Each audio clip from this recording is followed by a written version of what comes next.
Today we're going to break down my A+ entry model, which is the VI model. Now this is short for volume imbalance, but over the time I've just combined it to be my whole entire arsenal.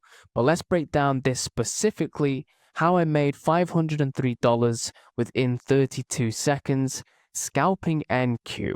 Now I will leave a link to the Telegram down below. I posted it immediately after I took the position. I'll also show you guys in a little second just to prove I do take these positions.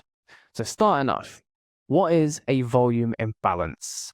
Now, a volume imbalance is a difference between the close and opening of two immediate candles. So when we're bullish, this would indicate strong bullish momentum if we open up higher than the previous close. Of course, if we're bearish, we'd open up lower, indicating in a split second the market moved however fast it moved in that time, okay, or however far we should say. So bullish example, we see here we have two candles.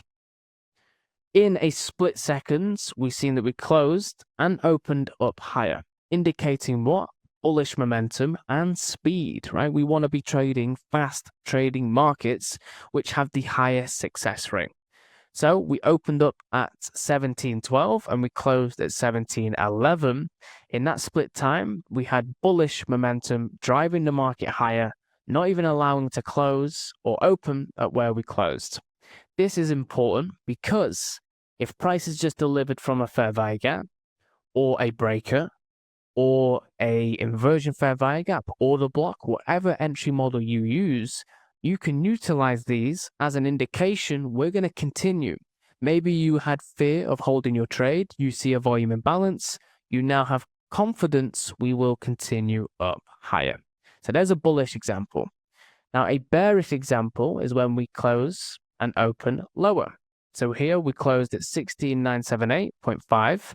We then opened 2.5 points or 2.5 points lower in a split seconds, indicating what? Bearish momentum. Well, where have we just hit? We're reacting off this order block. We're also reacting off an inversion fair value gap. Let's say you entered around the inversion, you're trying to target your low. You now have more conviction to not close early, right? You can hold your trade to the low.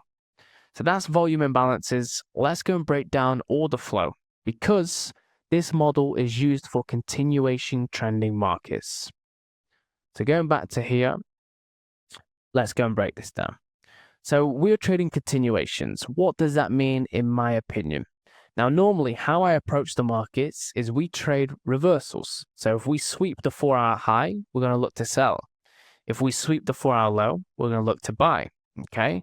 Of course, we also look for bearish and bullish PDRAs, which are fair value gaps and inversions.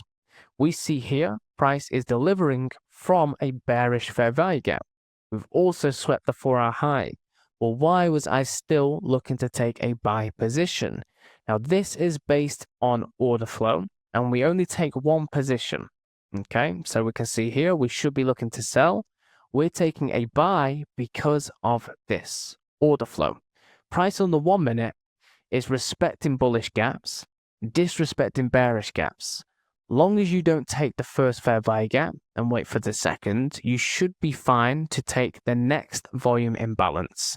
Not every single time, but I mean, sometimes you can still enter on the first. We see it almost worked and delivered. Just to be safe, because we are meant to be trading sells, this is just utilized a short, explosive move essentially. So price has tapped one bullish gap. We then tap the second bullish gap. In the second bullish gap, we sweep the low. So we had a wick, we sweep the low. We then open up higher on this candle. So I took a buy position on the next candle off the retest of the volume imbalance. Now you don't have to wait for the retest. You can trade this as soon as it does open after we've tapped your bullish PD rate because we're trading continuations here. Now for your exits and stop losses, do listen. First, we're going to break down the stop loss. For your stop loss, if you enter on the retest, you're going to have a 20-point stop loss max. So do bear that into equation. Here we chose 20 points. You do have an a choice between 5, 10, and 20. Of course, you want to make sure that realistically your stop loss is beneath the fair value gap or the low.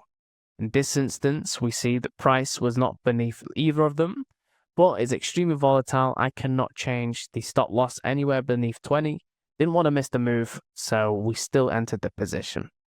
Now the targets is going to be a 1.5. Normally I go for a 1 to 2 when trading reversals.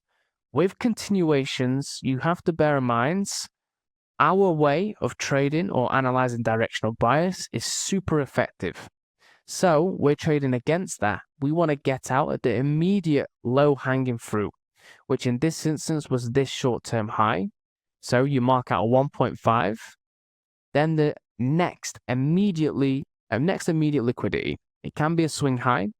It can be this volume imbalance, right? We opened lower than the close. This is bearish. So sometimes if it's a 1.5, you can get out here, but it's a 1.32. We decided to go for a 1.6. I didn't have a choice. It happened so quick. That was the position. I'm going to leave a link to the Telegram down below. If you guys want more in depth on this, we can go even more in depth. This was just a beginner breakdown of how I found this trade. Okay, we've got a lot more source. Make sure you let me know in the comments, what do you want to see? We can implement it. Thank you guys for watching. I'll be back again very soon with another video.